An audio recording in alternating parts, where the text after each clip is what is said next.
that when she said that, she was saying, I don't want to judge anybody by what I've heard in the media, even though that isn't what she said. You know, I felt she was saying, I can't sit in judgment of anybody because of all the gossip that I've heard. You know, I'm hoping that's what she said, but that's what she meant. But you don't think so? I hope that's what she meant also. I went back and listened a little bit to that one. I didn't listen to most of it live. After you said that, I believe somewhere or somebody told me that you had said that. I listened to it and I thought maybe that is what she meant.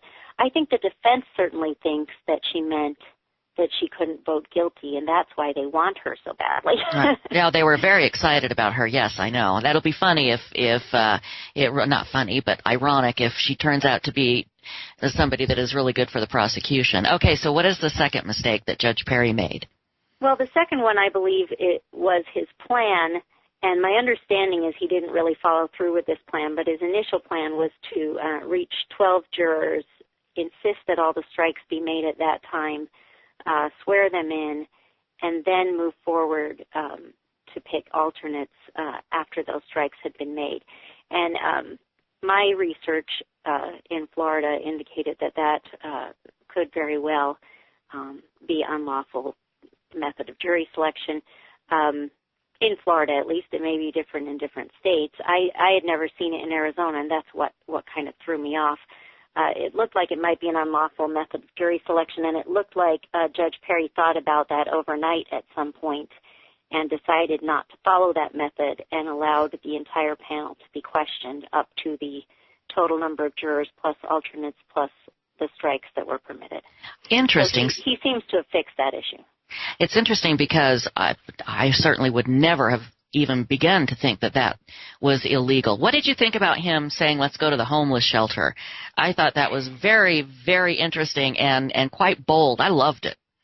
I thought it was very funny. I never thought that he intended to do it. I think you would have a concern with that because, of course, the point is that you're supposed to be getting a cross-section of the community. And that's why they use the driver's license records or the voter records. But you're unlikely to get a cross-section of the community from the homeless shelters.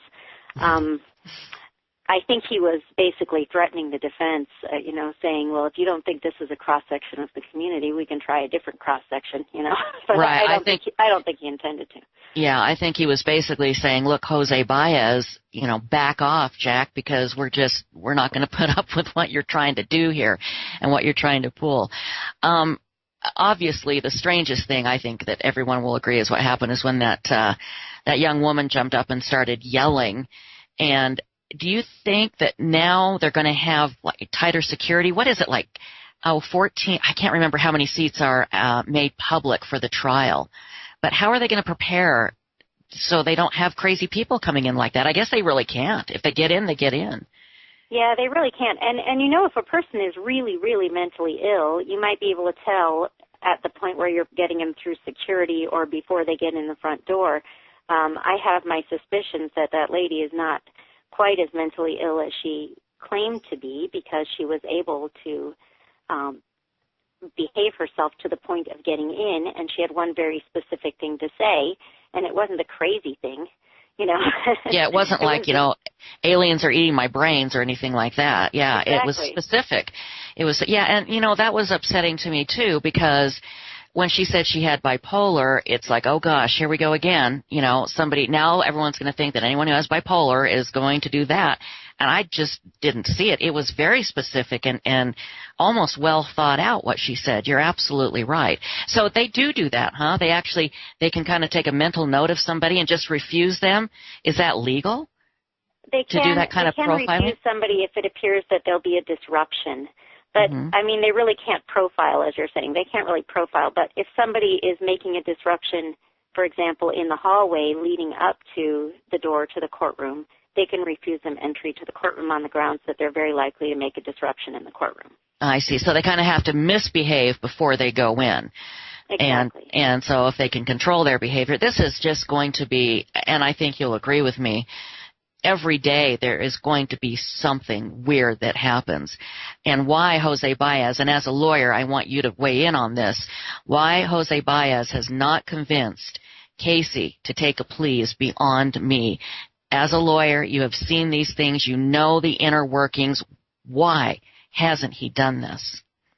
I don't know. And I truly believe that if he had approached the state, especially obviously before the body was found, but even after, if he had approached the state seeking to enter into negotiations for a plea deal, I believe that he would have certainly gotten a response. I believe he probably could have gotten her 15 years even after the body was found.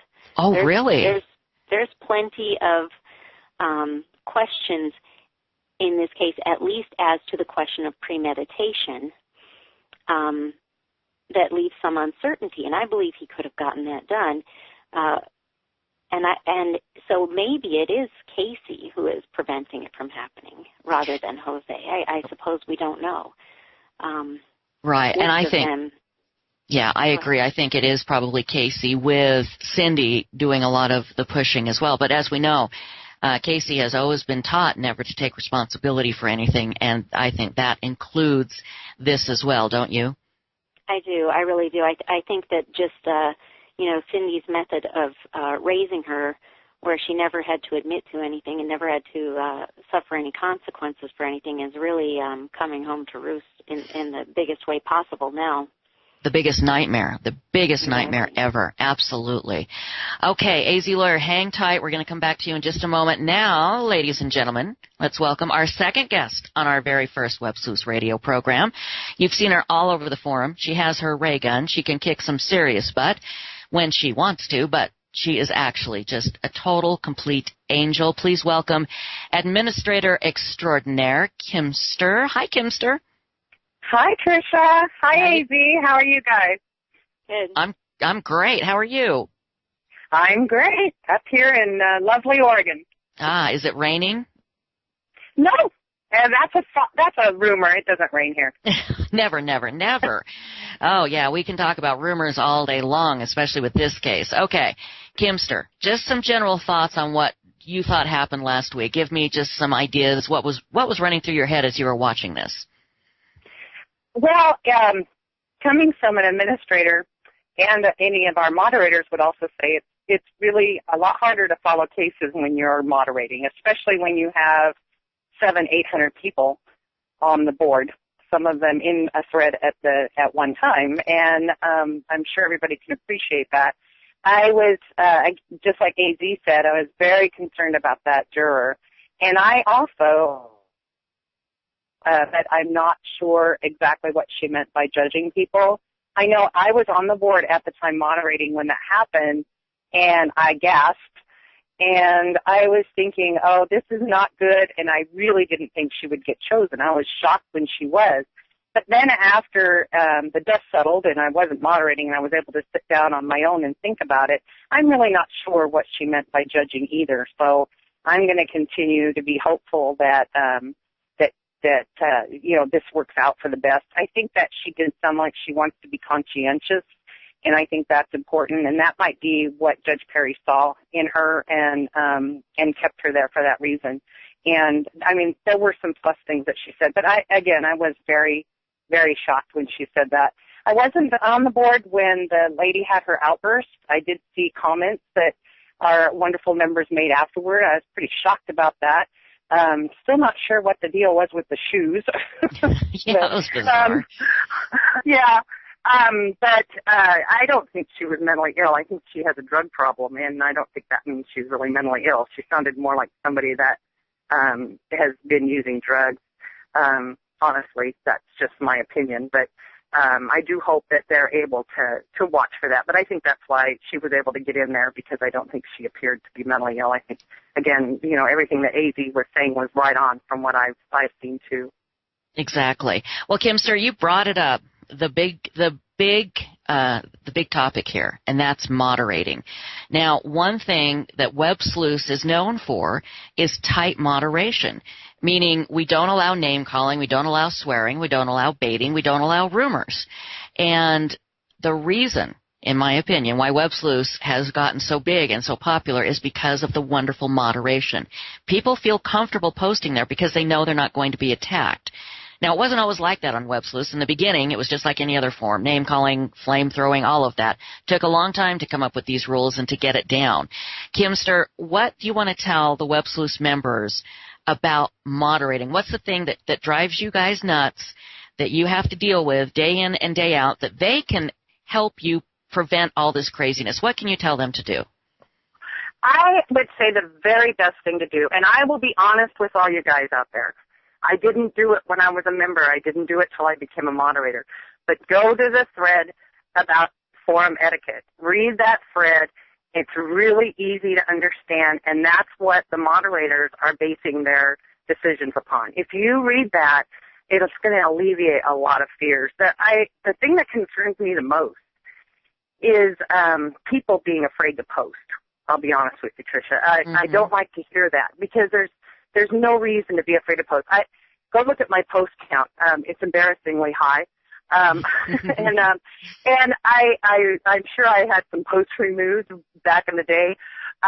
But I didn't have a lot of problems, and I think it's just because I followed the forum etiquette. Also, another thing I want everybody to know out there is that our moderators are so kind and are willing to help. Absolutely.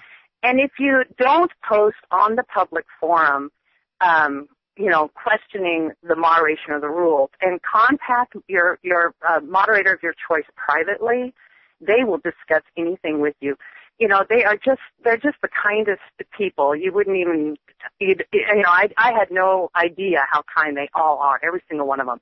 So if you contact them privately, ask them, hey, I saw my post was removed. The moderators are so wonderful, and this is going to be, the Casey Anthony case is going to be our biggest case ever on Web Sleuths, ever, ever, ever. And we just need you, basically, don't be a jerk. I think if you follow that information, don't be a jerk, you'll be fine. Don't make fun of people. We don't even allow people to call Casey Anthony names. All right, that's why it was so funny to hear Cindy Anthony say she was going to take down all the websites that called Casey bad names. It was like, well, we don't even allow that. Okay, AZ Lawyer, let's go to you here for just a moment. Are you still with us? I am. Oh, good. Okay, you're not going to explode, are you? Hopefully not. Okay, good. Thank you. Who do you think is happiest with this jury? Is it Jose or is it the prosecution? Somebody put a very useful Word document up on the unexcused jurors list, and I just printed that out a few hours ago to take a look at it. And really, I think that the prosecution is happier with the jury, with the first 12 people. It concerns me a little bit that the alternates seem to be much more heavily skewed toward the defense, and so I think we should look for, at any opportunity, the defense suggesting that jurors ought to be excused or ought to be kicked off the jury for one reason or another, so that they can get into that alternate list, which they just like better than the prosecution does. There you go. We saw that in the Scott Peterson trial a bit, and so they're going to watch these jurors like hawks, aren't they? Because they don't want anybody taking notes to write that big book deal. Am I correct? Right, absolutely. If they think that